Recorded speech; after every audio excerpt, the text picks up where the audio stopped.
I'm fortunate that I've grown up in Washington, D.C., and I just haven't died yet. And so I've been able to be involved in so many artists' lives, and their lives and their career and their practice has touched my life.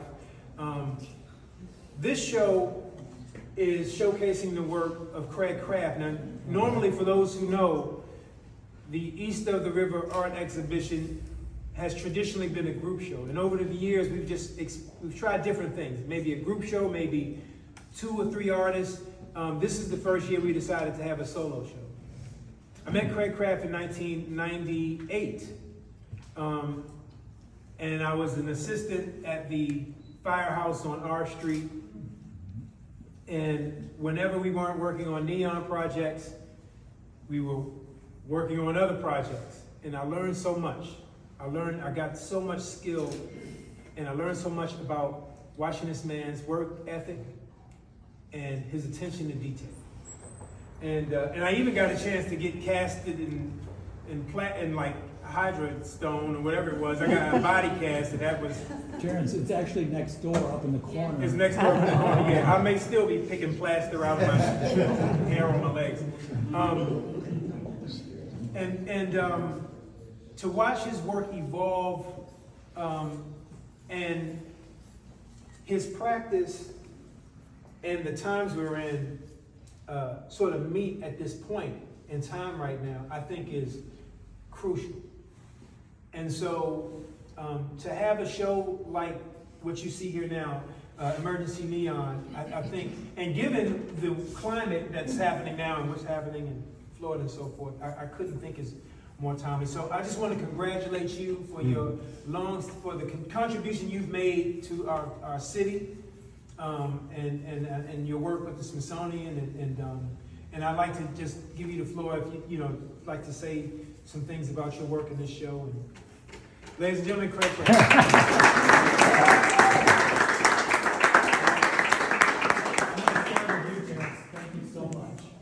And Terrence, like he said, he was helping me back in the 90s, and we made some great art, and we did a big body cast of his, and I kind of followed his career, and every once in a while I would show up when he was playing, and he'd go, "Oh my God, it's Craft again." I was sort of following him around, so I appreciate that. But at this moment, I'd like to just thank some of my staff that, as most people know, these things don't happen by one person. There's actually probably 20 people responsible for helping me make this work. But Mike Herbert, who is my studio manager. Right here. He's fantastic. He's been so good with the technical stuff. And we talk about the aesthetic stuff as well. And then we have Max Taylor, who's probably overmanning my studio. Yeah, Max. But Max has been a great help to completing these pieces. And Christine, as well, has come on as a volunteer, and she comes over to my studio because I don't really use the neon part on the weekends, and she's bending glass and making her own art over there, so it's kind of a cooperative thing.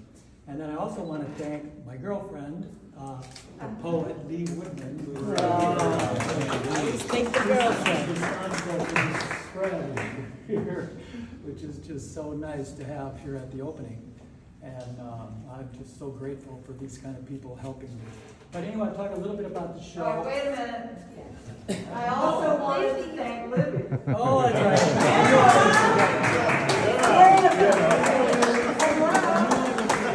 I'm not going to let that one go. Libby has been my critical bending for 15 or more years. And she did Emergency Neon. Look how beautiful that has been. Good job, But anyway, I started this show by, I heard a newscast of a program that covered the missing children in the far west, in the indigenous families. And the point of the story was that the kids were going missing and some young adults, and then nothing happened. They couldn't get the authorities to do a thing. And they got some publicity for that. But when I saw that program, I mean, I have a son and a grandson, and it just pulled at my heartstrings. And I thought, well, what can I do? What can I do? And then I thought of my own medium, neon, which has intense, because it's been so well received and successful in the commercial world, and getting people's attention. But it has another aspect to it that is really adds another layer, and that is it has a call to action. And so I thought of taking those flyers from the police department that puts those flyers out, and changing the missing to neon, to a red neon. And when we started doing those, I have this huge elephant in my front window there that's 6 by 8 feet, 4 feet deep, and we put the missing children in there, and they just kept looking at the missing children. That's how compelling it was. And it's been going on from there, and the police department, and there's a website, not a website, but there's a Facebook, I guess it's a Facebook website, that they work with the missing children's families. So he's the one that's been suggesting who I make into one of these posters, because I didn't want to forget anybody or pick the wrong person, and I knew that would not work too well, so I let them pick them. And these 6 were chosen, a lot because they are cold cases. So it's been 5, 7, 8 years, and no one has heard from these children or young adults. And it's urgent, it's an emergency.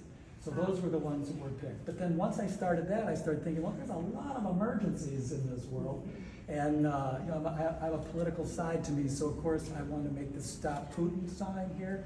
And then my friend Luis DeBali and I collaborated on the satirical Trump piece last year. Where's Luis? There he is, Luis. He did all the painting, I did the neon, and I think we got something that's synergistic there. And then on to another concept that's a little more abstract. There was this facade built in Brooklyn, and it was covering up a neon sign. And they decided to take that facade down.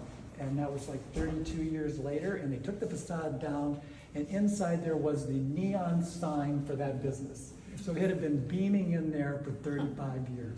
And I thought, oh my God, these things have to be around. But I thought, well, let's change it to hope, and let's hide these hope in unexpected places. We tried, the first place there is at an abandoned brick factory that's in the Arboretum. And you can see some of the photographs of the site and some of the places that we put the neon.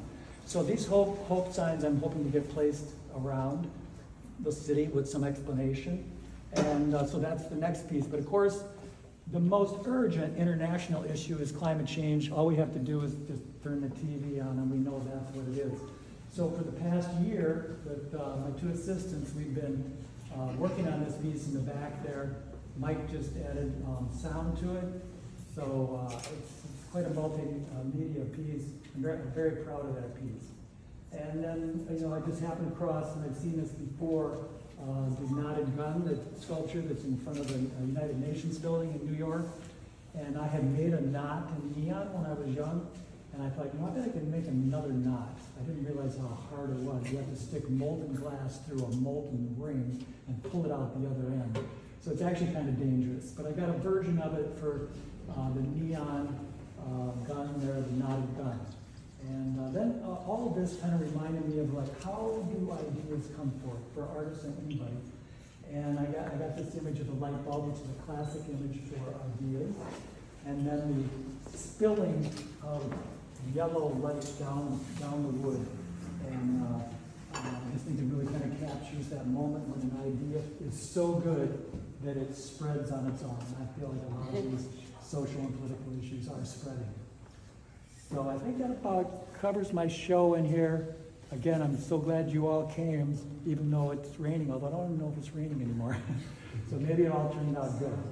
And of course, I'll just say one more thing. When I came here, I was looking for a studio, and I came over to Anacostia, and I went to the art center, and I met Dwayne Gautier, and he said, well, you think you should buy the building next door, because it was an abandoned building, it was up to here in trash, had not been used for 50 years, and he had done it, on both sides, so this was already here, and so was the art center. And so I got led into it. I didn't know quite what it would be to do that, but we gutted the whole building. I repointed all that brick, and it was just brick sitting on sand, and now it has fresh mortar on it. And then all new plumbing, heating, roof, floors, and added an addition onto the back for more space. So Dwayne led me to this place I'm here right now. Actually, the reason was that we had 2 completed buildings, and the water is coming through the roof there and going into our two buildings. So it's relatively just self-interest. But we've had a good partnership. He actually was responsible for bringing a big sculpture from the Arlington Art Center and getting it installed on the top of the Art Center right next to us down here. So, thanks, Dwayne.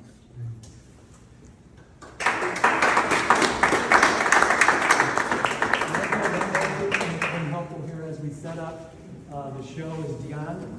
Where is Dion? Oh, there she is. She's doing great.